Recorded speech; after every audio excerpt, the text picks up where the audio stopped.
வந்து இட் டிஃபர்ஸ்ல. அவங்க சில விஷயங்கள வந்து ரொம்ப நேரம் பேசுற மாதிரி இருக்கும். நம்மளுக்கு வந்து அது சில வரிகள்லயே முடிஞ்சிரும்.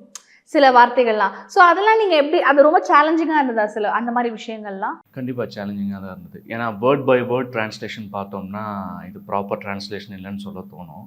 பட் நீங்க கொஞ்சம் தமிழ் ஆடியன்ஸ்க்காக அது டார்கெட் பண்ணிருக்கு.